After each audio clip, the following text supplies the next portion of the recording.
After the wizard had wiped the dampness from his sword and taken it apart and put the pieces into their leathern case again, the man with the star ordered some of his people to carry the 2 halves of the sorcerer to the public gardens. Jim pricked up his ears when he heard they were going to the gardens and wanted to join the party, thinking he might find something proper to eat. So Zeb put down the top of the buggy and invited the wizard to ride with them. The seat was amply wide enough for the little man and the 2 children, and when Jim started to leave the hall, the kitten jumped upon his back and sat there quite contentedly.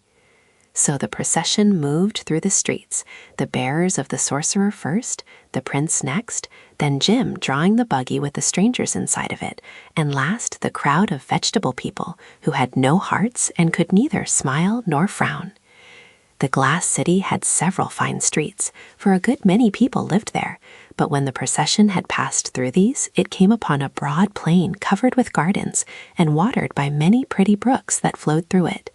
There were paths through these gardens, and over some of the brooks were ornamental glass bridges.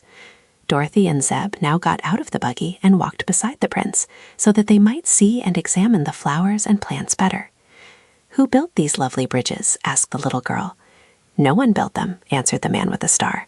"They grow." "That's queer," she said. "Did the glass houses in your city grow too?" "Of course," he replied, "but it took a good many years for them to grow as large and fine as they are now. That is why we are so angry when a rain of stones comes to break our towers and crack our roofs." "Can't you mend them?" she inquired. "No, but they will grow together again in time, and we must wait until they do." They first passed through many beautiful gardens of flowers, which grew nearest the city, but Dorothy could hardly tell what kind of flowers they were, because the colors were constantly changing under the shifting lights of the 6 suns.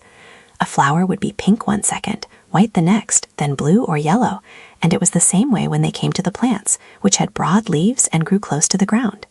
When they passed over a field of grass, Jim immediately stretched down his head and began to nibble. "A nice country this is," he grumbled, "where a respectable horse has to eat pink grass." "It's violet," said the wizard, who was in the buggy. "Now it's blue," complained the horse. "As a matter of fact, I'm eating rainbow grass." "How does it taste?" asked the wizard. "Not bad at all," said Jim. "If they give me plenty of it, I'll not complain about its color." By this time, the party had reached a freshly plowed field, and the prince said to Dorothy, "This is our planting ground." Several mangaboos came forward with glass spades and dug a hole in the ground. Then they put the 2 halves of the sorcerer into it and covered him up. After that, other people brought water from a brook and sprinkled the earth. "He will sprout very soon," said the prince, "and grow into a large bush, from which we shall in time be able to pick several very good sorcerers." "Do all your people grow on bushes?" asked the boy. "Certainly," was the reply. "Do not all people grow upon bushes where you came from, on the outside of the earth?" "Not that I ever heard of." "How strange. But if you will come with me to one of our folk gardens, I will show you the way we grow in the land of the mangaboos." It appeared that these odd people, while they were able to walk through the air with ease, usually moved upon the ground in the ordinary way. There were no stairs in their houses, because they didn't need them, but on a level surface they generally walked just as we do. The little party of strangers now followed the prince across a few more of the glass bridges and along several paths until they came to a garden enclosed by a high hedge. Jim had refused to leave the field of grass where he was engaged in busily eating, so the wizard got out of the buggy and joined Zeb and Dorothy, and the kitten followed demurely at their heels. Inside the hedge, they came upon row after row of large and handsome plants with broad leaves gracefully curving until their points nearly reached the ground. In the center of each plant grew a daintily dressed mangaboo, for the clothing of all these creatures grew upon them and was attached to their bodies. The growing mangaboos were of all sizes, from the blossom that had just turned into a wee baby to the full-grown and almost ripe man or woman. On some of the bushes might be seen a bud, a blossom, a baby, a half-grown person, and a ripe one.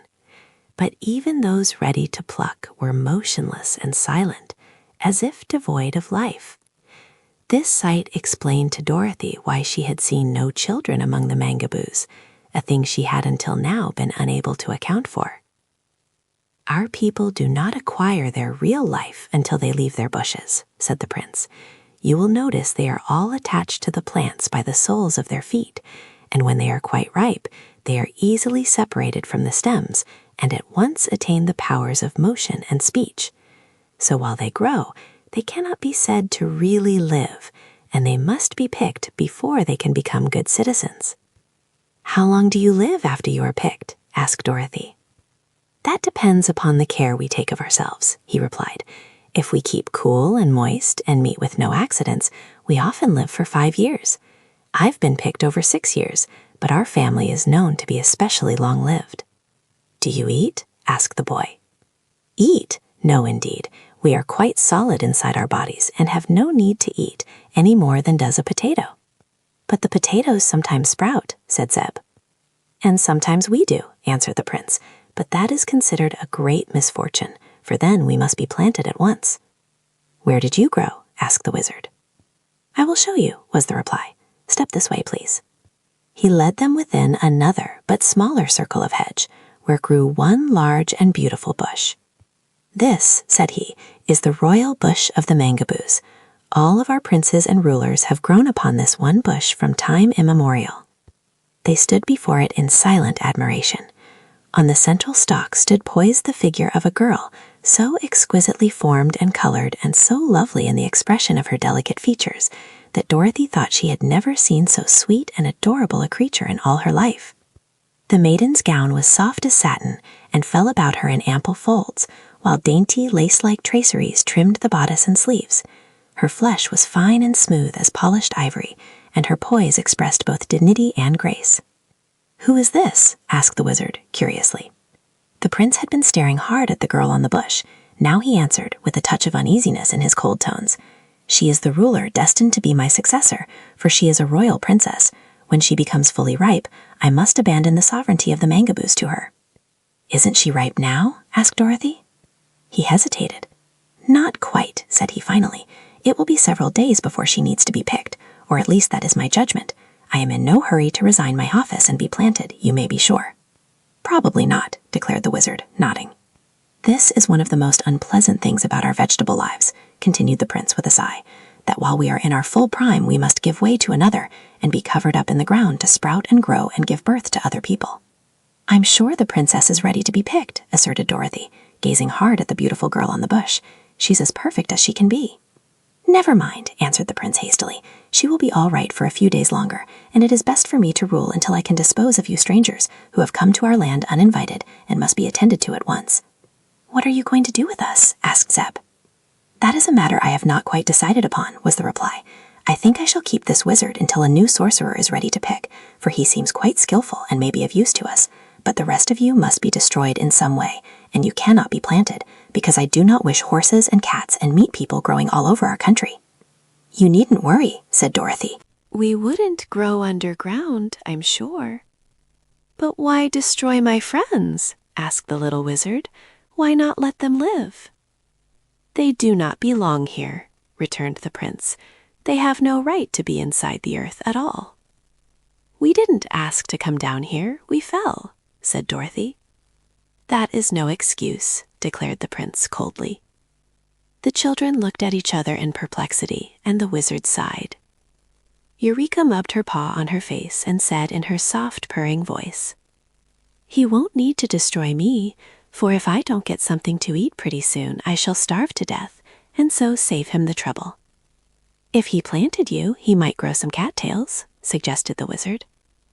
"Oh, Eureka, perhaps we can find you some milkweeds to eat," said the boy. "Phoo!" snarled the kitten. "I wouldn't touch the nasty things." "You don't need milk, Eureka," remarked Dorothy. "You are big enough now to eat any kind of food." "If I can get it," added Eureka. "I'm hungry myself," said Zeb, "but I noticed some strawberries growing in one of the gardens and some melons in another place. These people don't eat such things, so perhaps on our way back they will let us get them." "Never mind your hunger," interrupted the prince. "I shall order you destroyed in a few minutes, so you will have no need to ruin our pretty melon vines and berry bushes. Follow me, please, to meet your doom."